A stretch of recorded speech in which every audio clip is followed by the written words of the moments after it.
नमस्कार दोस्तों, मैं हूं प्रदीप डबास और बिहार की सियासत में इस वक्त बारूद बिछी हुई लगती है दोस्तों। बस चिंगारी लगाने की देर है। चुनाव की तारीखों का ऐलान अभी कुछ ही दिन दूर है, लेकिन उससे पहले की तस्वीर देखकर ऐसा लगता है कि असली जंग तो सीटों के बंटवारे से पहले ही छिड़ चुकी है। एनडीए हो या इंडिया गठबंधन, दोनों खेमों में अभी तक सीटों को लेकर जिस तरह का घमासान चल रहा है, वो न सिर्फ तिलमिलाहट बढ़ा रहा है, बल्कि ये सवाल भी खड़े कर रहा है कि क्या इस बार बिहार में गठबंधन नाम की चीज रह भी पाएगी या नहीं।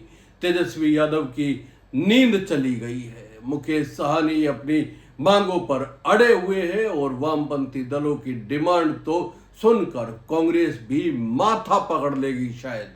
सीटों की सियासत में कौन आगे निकलेगा, कौन पीछे रह जाएगा और क्या जनता इस बार फिर कोई नई दिशा देगी। दोस्तों, आज हम यही सब खोल कर रखेंगे, तीखे सवालों के साथ, ठोस आंकड़ों और पॉलिटिकल विश्लेषण के साथ। आप ये वीडियो पूरी देखिएगा जरूर। सबसे पहले बात करते हैं महागठबंधन यानी कि इंडिया गठबंधन की, जहां सीटों का बंटवारा बंदर बाट बन गया लगता है, सिरदर्द बन गया लगता है। तेजस्वी यादव एक तरफ है जो खुद को गठबंधन का चेहरा मानकर चल रहे हैं, वहीं कांग्रेस है जो अपनी जमीन खोते खोते भी अपनी हिस्सेदारी की राजनीति छोड़ने को तैयार नहीं है।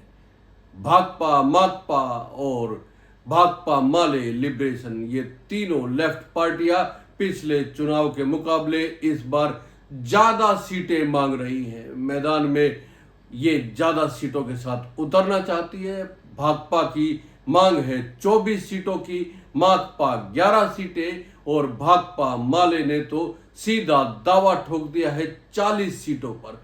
अब जरा सोचिए, ठहरिए और देखिए दोस्तों, पिछली बार 2020 में जहां माले ने सिर्फ 19 सीटों पर चुनाव लड़ा था, वहीं इस बार 40 सीटों पर दावा कर रही है। सवाल उठता है, क्या ये बढ़ी हुई महत्वाकांक्षा महागठबंधन के भीतर बिखराव का कारण तो नहीं बन जाएगी।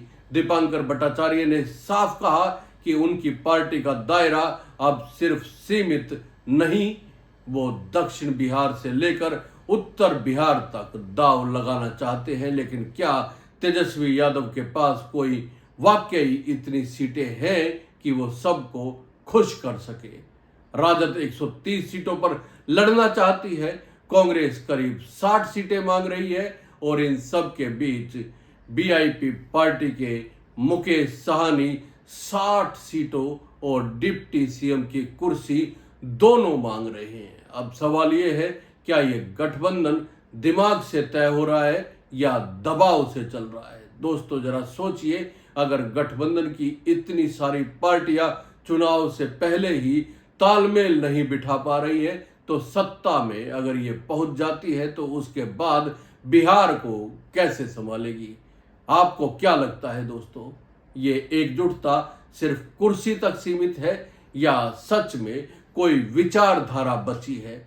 कमेंट में बताइएगा जरूर, क्योंकि इस बार बिहार की राजनीति सिर्फ चुनाव नहीं बल्कि विश्वसनीयता की परीक्षा बन गया है।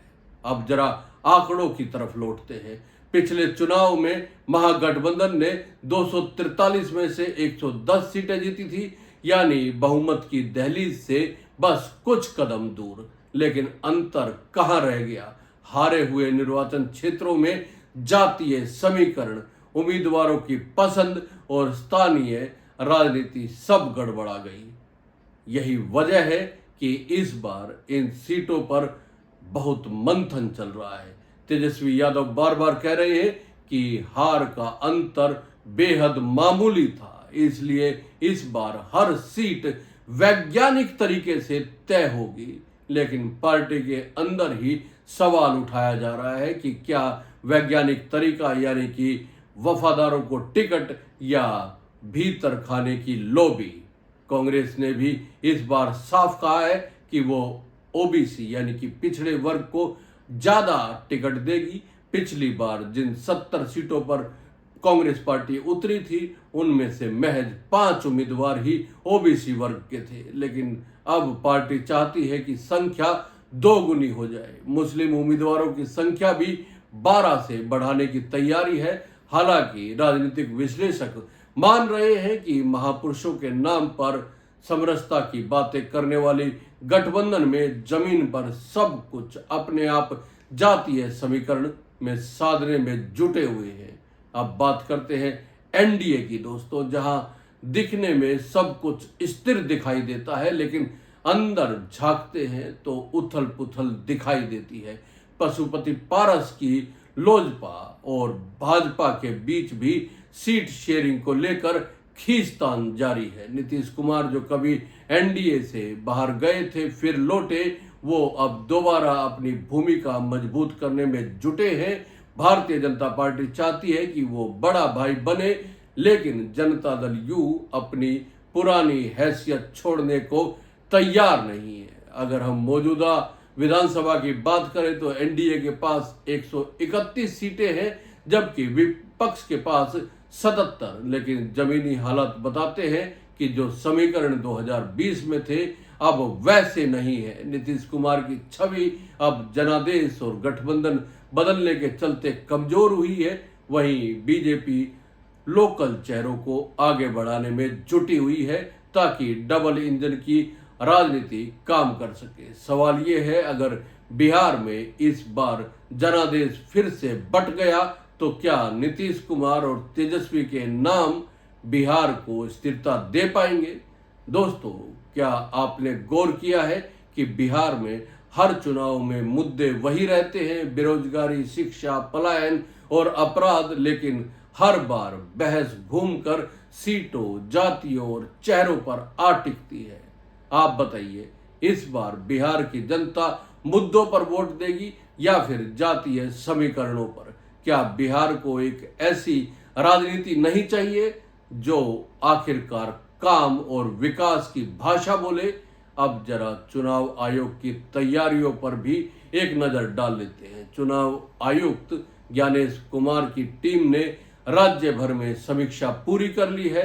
फोर्स की तैनाती, शराब और पैसे के उपयोग पर नियंत्रण और वोटर लिस्ट की फाइनल जांच, सब कुछ हो चुका है। हालांकि विपक्ष आरोप लगा रहा है कि आयोग और केंद्र की बीजेपी के बीच संगठन है और हजारों नाम वोटर लिस्ट से काट दिए गए हैं। ये आरोप नया नहीं है, लेकिन ऐसे वक्त में जब हर वोट निर्णायक साबित हो सकता है, यह शिकायतें चुनाव की पारदर्शिता पर सवाल भी छोड़ जाती है।